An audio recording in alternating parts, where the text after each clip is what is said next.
Hi, my name's Brenda Ballard, and I'm here to talk a little more about our game Final Survivor to you, the executives at Hire Solutions. There are 5 things I want to make sure I hit today.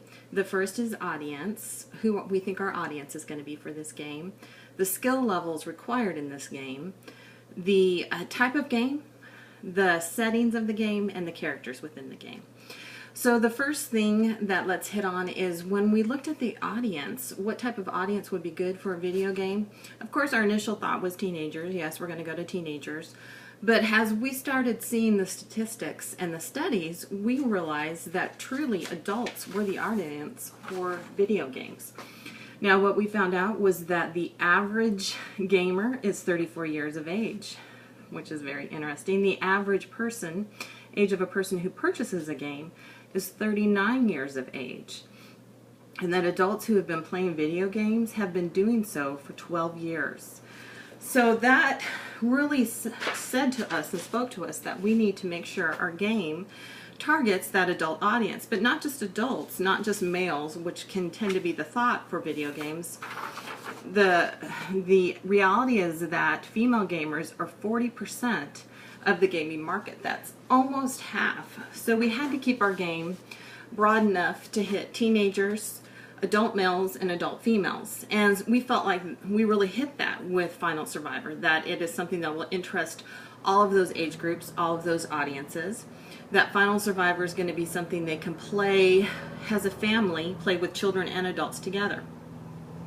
Now the next thing to look at and consider is the skill levels.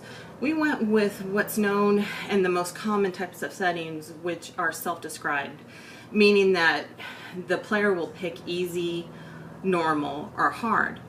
And obviously though, within those levels of easy, normal, or hard, we're going to make determinations that decide whether this is going to be easy, normal, or hard. And how we will do that is through a few different ways. One is the number of environments encountered. Another is the type of dangers incurred or damage incurred.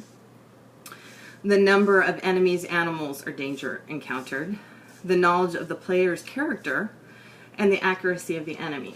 And some of what I mean by that is, for example, the knowledge of the player's character. If the character is a trapper, an experienced woodsman, that is going to put them at a higher level than if they're a 14-year-old girl lost in the woods. So that makes a difference, the type of damage incurred. If they were attacked and torn apart by a bear versus having a sprained ankle. Those types of things are going to all come into play when they're doing their levels. So we think that's going to keep it exciting. It's going to keep it varied.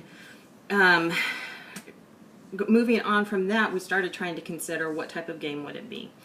And our conclusion was that the best route to go was what is an MMORPG, which is massively multiplayer, online, role-playing game. And we just thought that would be the best way because it broadens their ability for who to play with. They're not always searching for someone who knows within their family or friends who play the game. At any time, they can go find other players to play with. And so we just decided to go that route.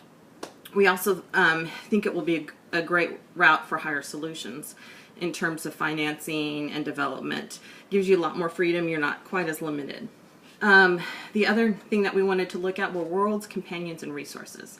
Now the worlds are unlimited. That's what's so exciting about this game is people could be in, like we've talked before, North American forest, or they may be in Amazon jungle, or they may be in a desert setting, or it may be aquatic or Arctic mountains. There's so many environments and worlds that they could be. They could be in a city. They could be in the deep heart of the ghetto.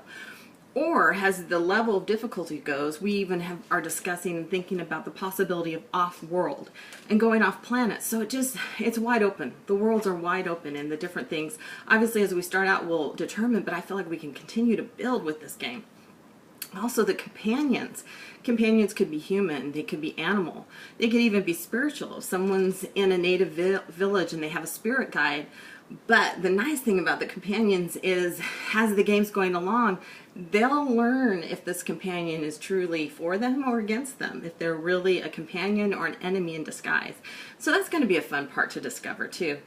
The resources, we determined that the resources are going to be appropriate to the setting, and also century appropriate. So if someone's in a setting that's 300 years ago, they're not going to have modern day tools for them. The last thing is characters. The characters are going to be personalized and predetermined. There's avatars are very common right now, and avatars kind of leave a blank slate. But we decided we wanted a predetermined characters that had history, that had personality, and that had flaws that we would define. There'd be multiple character options for them to choose. So these are kind of some things that we're considering for the game, and we really hope you consider our game because I think it's going to be fantastic.